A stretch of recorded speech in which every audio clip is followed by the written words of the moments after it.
Hi, good day. Welcome back. So our topic for this lecture will be about force due to spring, elastic potential energy, and the work done by the spring. Okay, so after watching this video, you should be able to apply Hooke's law in solving the force, displacement, and spring constant in a spring mass system, and you should be able to calculate the elastic potential energy of a spring or generally a spring mass system and apply the work energy theorem in calculating the work done by a spring, also with the velocity in the spring mass system.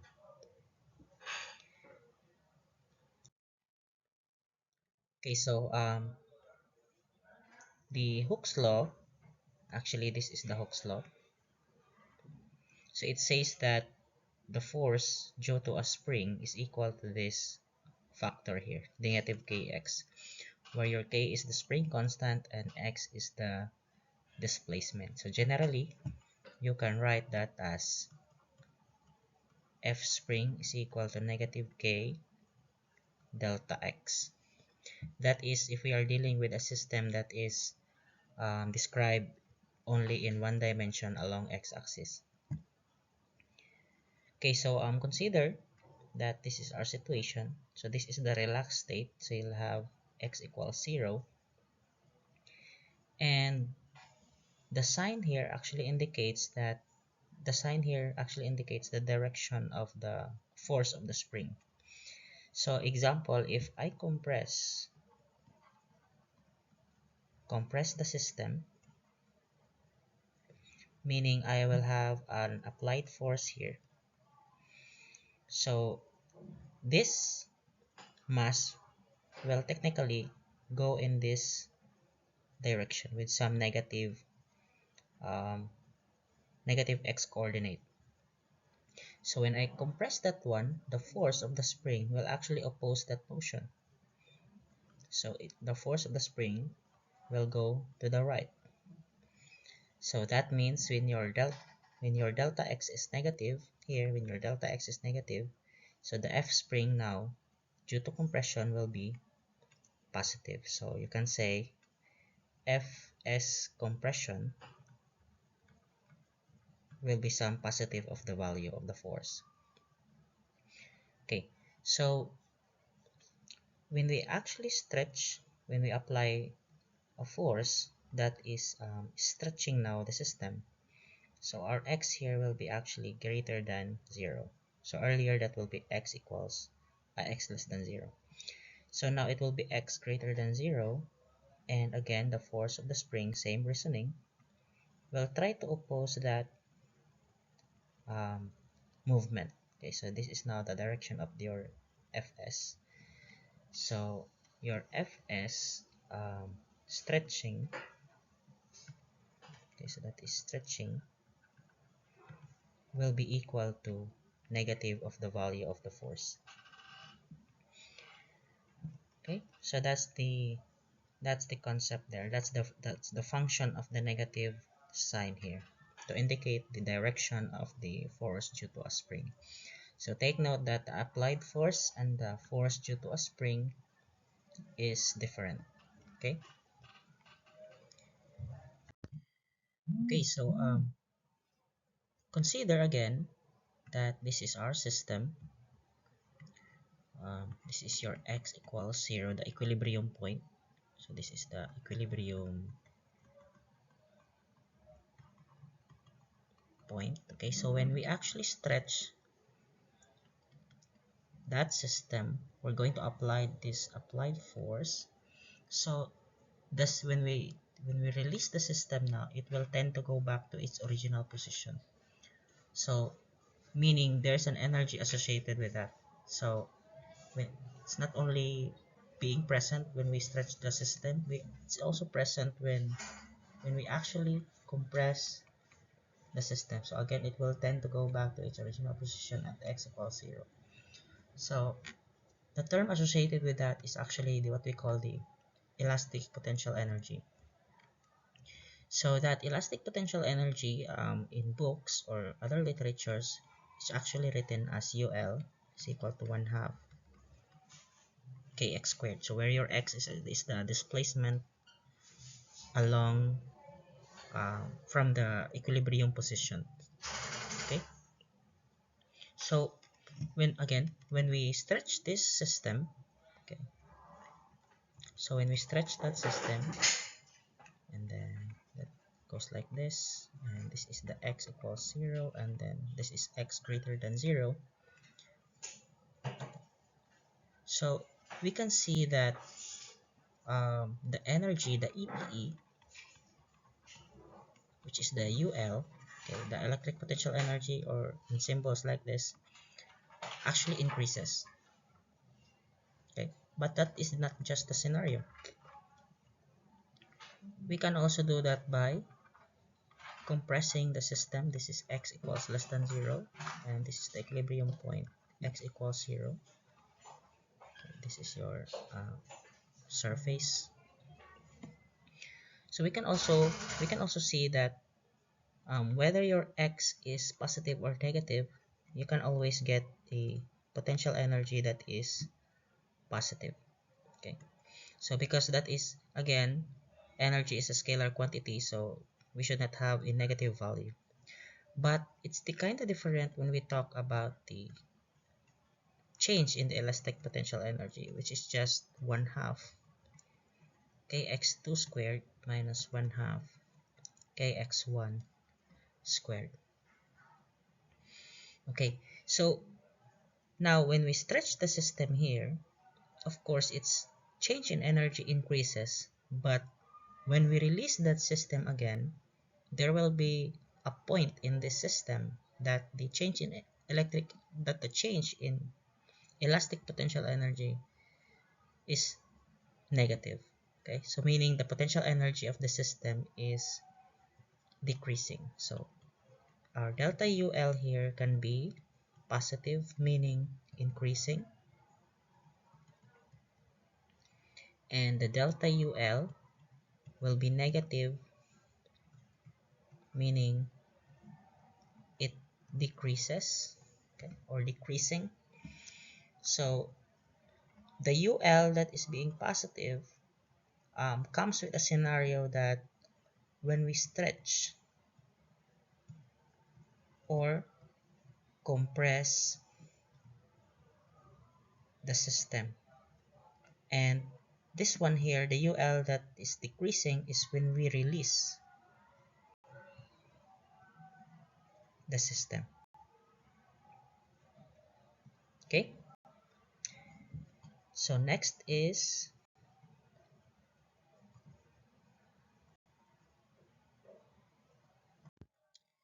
the next thing is, okay, so what's the work done now? What's the work done on the system? So take note that um, when we stretch or compress the system, there will be involved a displacement, right? So that is delta x that is less than 0, and you'll have, when we stretch that part, you have delta x that is greater than 0, and of course there's a force. Okay, so there's a force that is being associated to it. Okay, so from the previous video that we had, we have seen that the work done is actually equal to the change in potential energy. Okay, so in this case, our U here is the elastic potential energy. So we can say that the work done, which is by the spring, okay, so it's the spring now, it's not the work done by the applied force. So the work done by the spring is equal to the negative of the change of the potential energy, that is UL2 minus the elastic potential energy at point 1. Okay, so we can write that as negative, um, we can write that as um, you have UL1 minus UL2. Okay, so if we're going to expand that one, the work done by the spring will be equal to 1 half kx1 squared minus 1 half kx2 squared. Okay.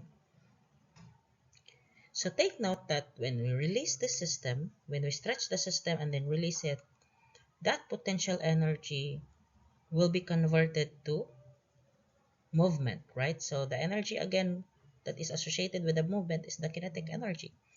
So we can say that from earlier, from the work from our earlier videos, we have also seen that the work done on a moving system is actually equal to the change in its kinetic energy, which is equal to 1 half mv1 squared minus, oh no, this is 1 half mv2 squared minus 1 half mv1 squared. So we can actually equate this one. So you'll have um, 1 half mv2 squared minus 1 half mv1 squared is equal to 1 half kx1 squared minus 1 half kx2 squared. Okay, so I'm going to group now the variables that has subscript 1 and variables that has subscript 2.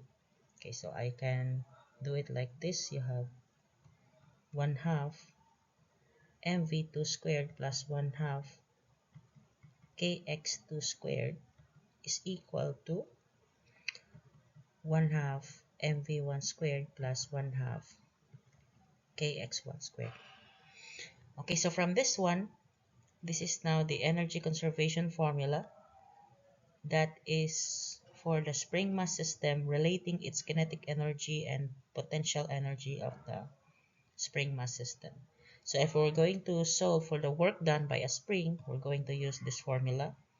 And technically, if we want to solve the velocity at some certain displacement in our spring mass system, then we can apply uh, the second formula. Okay, so take note about the work done by a spring and the work done by the applied force. So it's not the same. Okay, so if we're going to consider the work done by the applied force here, so this is work done by the spring, work done S. So if we're going to consider the applied force there, the work done of the applied force, we can write it as work done by the applied force in this scenario as you'll have 1 half. It's actually the difference of the other difference. You have 1 half kx1 squared. Okay, so that is the work done by the applied force.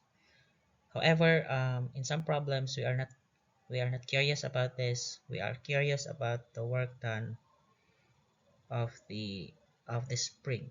Okay, either way, it's just it should have the same magnitude, but it should have the same magnitude because um, technically the applied force there will be just equal to um, the force due to spring, only in opposite direction, by virtue of um, Newton's third law. That is if we don't consider the presence of non-conservative force. So take note that this is only valid um, valid for frictionless. Okay, valid for frictionless system, or in general term, this is valid only for without considering the non-conservative forces. So the non-conservative forces, we have also discussed that from our previous video. Okay, so let's go. I think we're ready now to have some examples.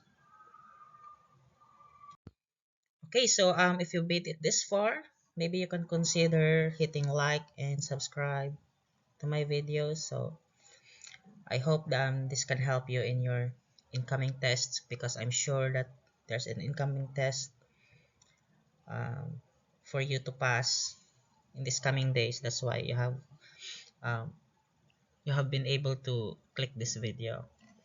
Okay, So suppose in our example here, there is a mass M that is somehow connected to our hanging spring. So the M here is actually, how much is that? 0.3 kilogram.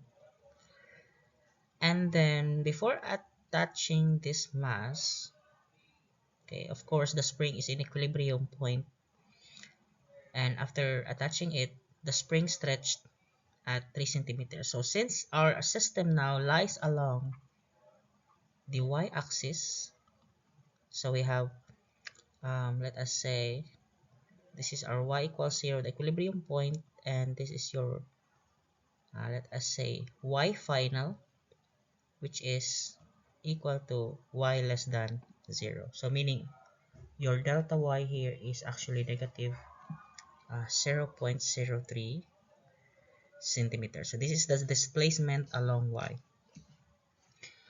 Okay, so this is our step one. No? We have to draw a rough diagram of the system.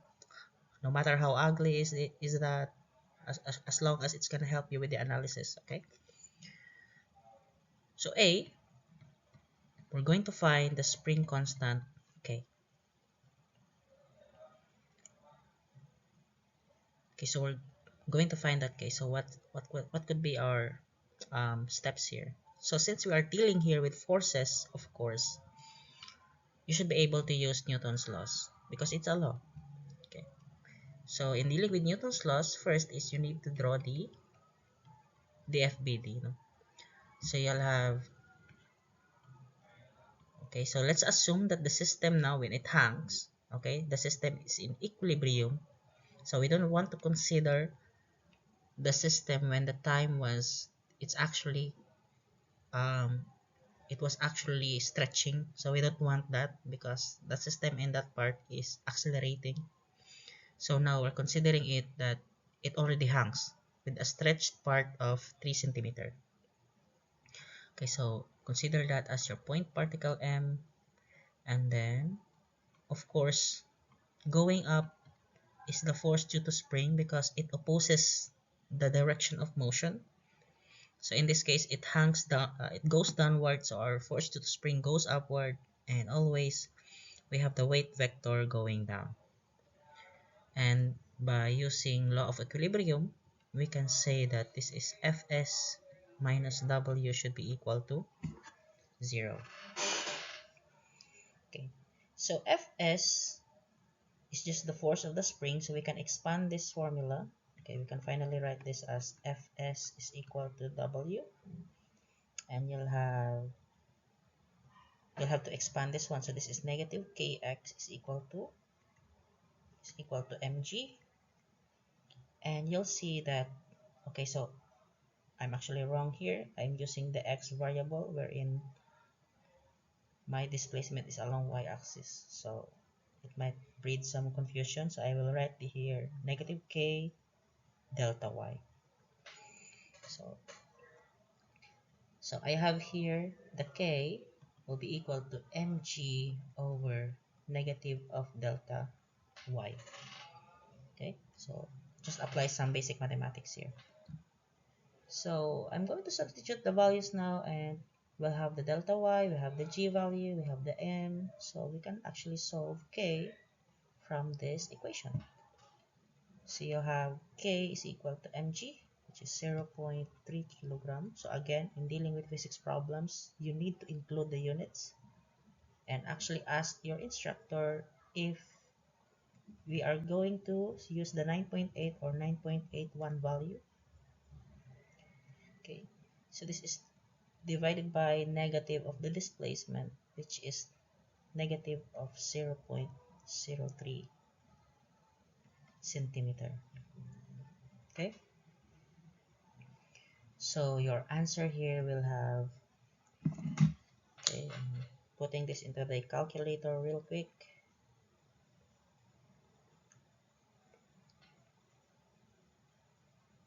So you have 0.3 times 9.81 divided by 0.03. So take note that the negative here in the below part will just become positive. So you'll have K is 98.1. By the way, the unit is, I forgot to mention earlier, that is Newton per meter. Okay, so this is kilogram times meter per second squared. That is MA, which is Newton. And this part here, actually I made a mistake here. This should not be centimeter anymore, but that should be meter because I already converted this one. So this is 0.03 meter. Well, if you spot that, then I'm sure you're a good student. Okay. So this will be our answer for part A. So for part B, you have Fs, force due to a spring, will be equal to negative K delta Y.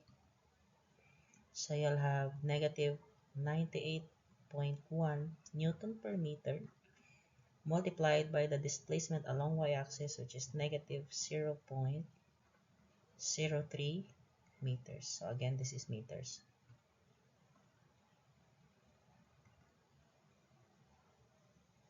Okay, so you have negative here and negative here, so that will be positive. 98.1 times 0.03. So that is actually 2.9 Newton. So this is 2.9 um, Newton. Okay. Well, actually, from this equation here, since it's in equilibrium,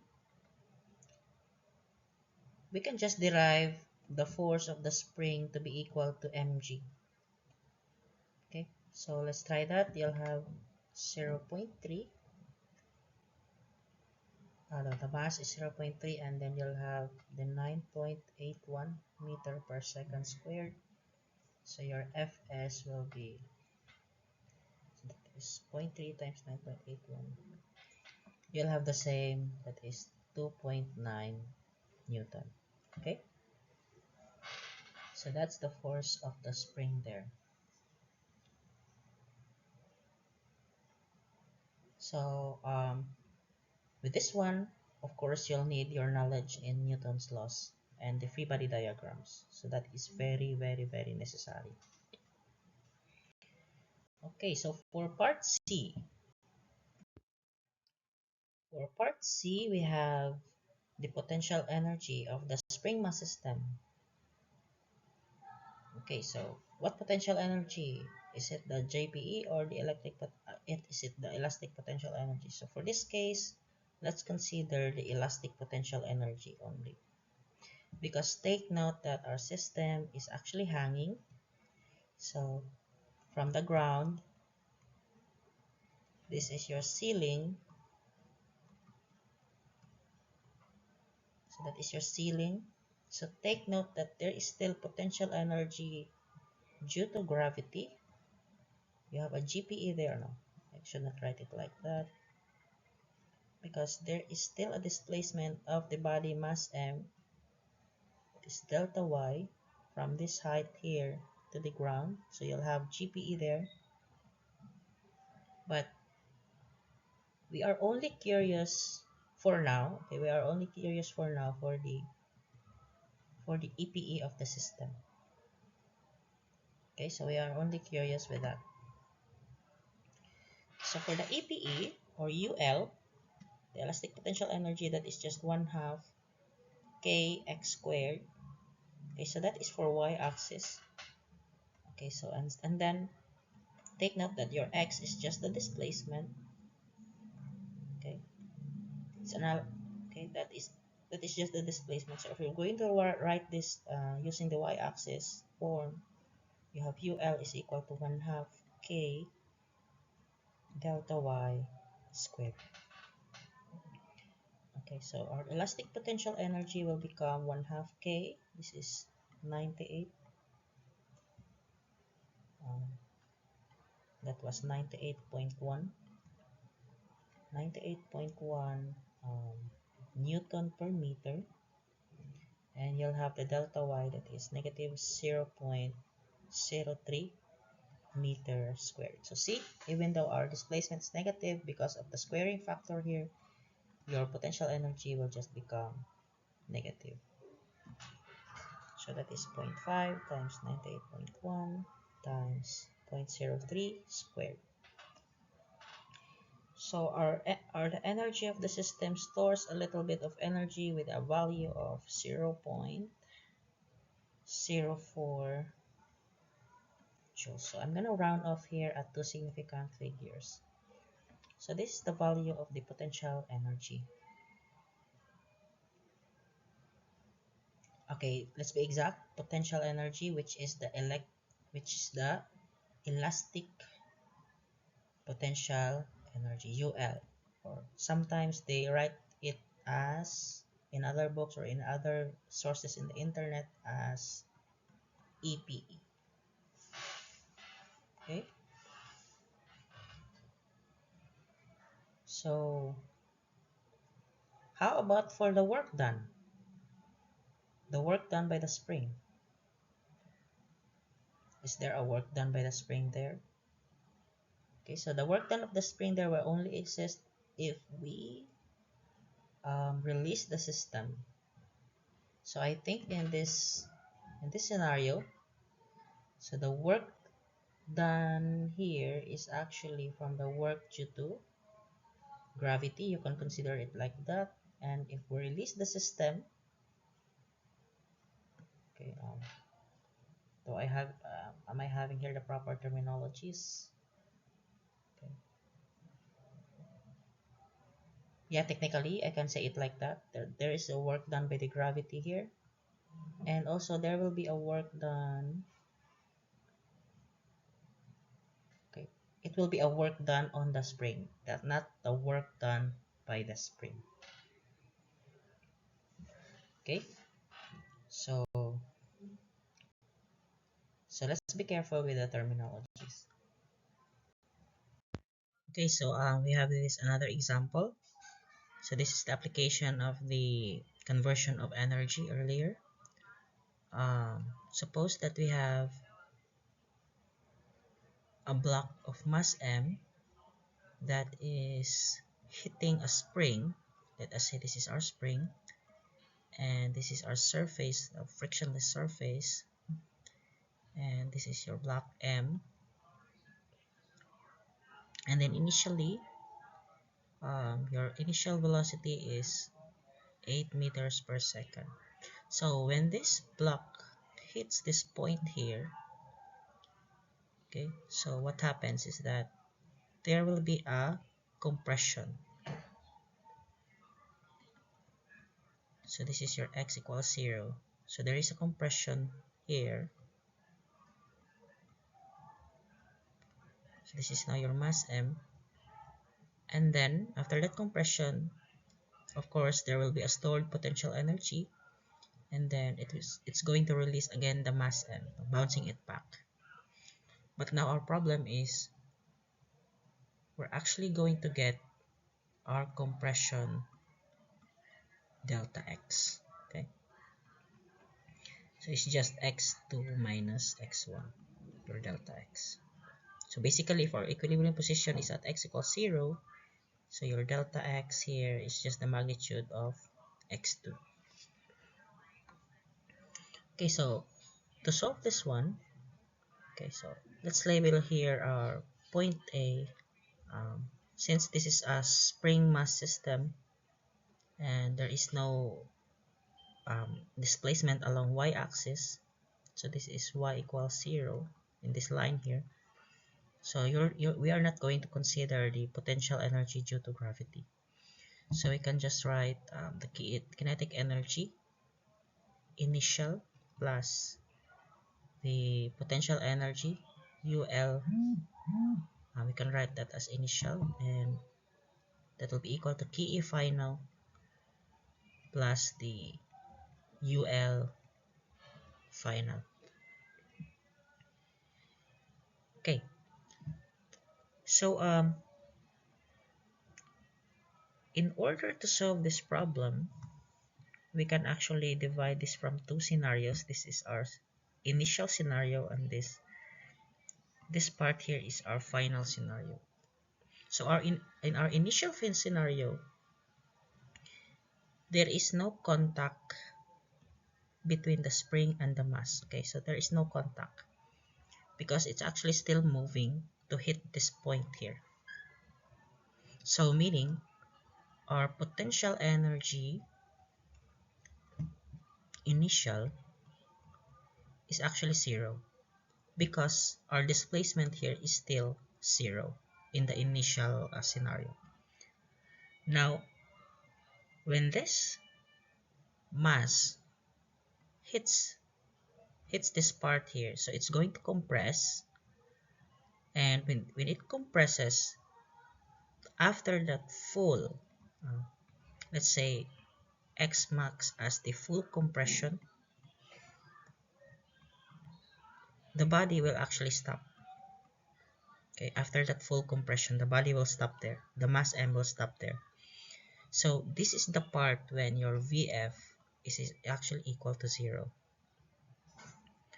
Okay, so meaning your kinetic energy of the body here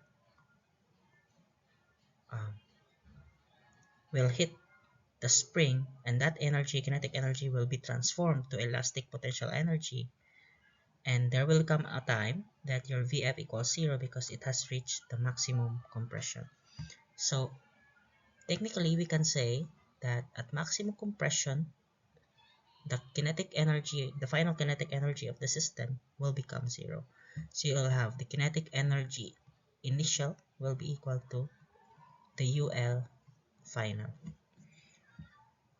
Okay, so what does this mean? Okay, so it means that the kinetic energy is being fully converted to elastic potential energy. So this is the meaning of that equation. So we're going to solve for your compression. We're going to expand the formula. You have 1/2 mvi squared is equal to, this is UL final, so you have 1/2 kxf squared, where your xf is the full compression. We can let that as x max here is just equal to your xf. Okay, so you'll have, following this one, you can solve for your xf. 1/2 is common, so we can just multiply both sides by 2, and we'll be left with mvi squared is equal to kxf squared. So solving for your xf, you'll have, this is m over k, and then this is vi squared, and you'll have the square root. Okay, so the square root of mvi squared over k. So I think that's it for the expression of xf. So when we substitute that one, this will become square root of m, that is 5 kilogram. This is quite heavy, and you'll have the velocity 8 meter per second squared divided by the spring constant, that is 400 Newton per meter. Okay. So your maximum compression here, which is xf, which is equal to x max, you can also write that as x compression, x comp. Depends on you, you're the physicist. So following that in our calculator will give us, that is 5 times 8 and over 400 and square root of that. So it will be compressed with 0.32 meters. So that will be our answer there. Okay, so if the question asks what is the elastic potential energy, so the elastic potential energy will just be equal to your um, at that point, what is the elastic potential energy? Then the elastic potential energy from this formula here, formula 1, you can see that the elastic potential energy is just the full conversion of the kinetic of the initial kinetic energy, and that's it. Okay, so if you made it this far, so thank you for listening, and I hope you ace that test or exam, and also consider hitting like and subscribe for continued tutorials. Okay, so that's all. Thank you. Bye.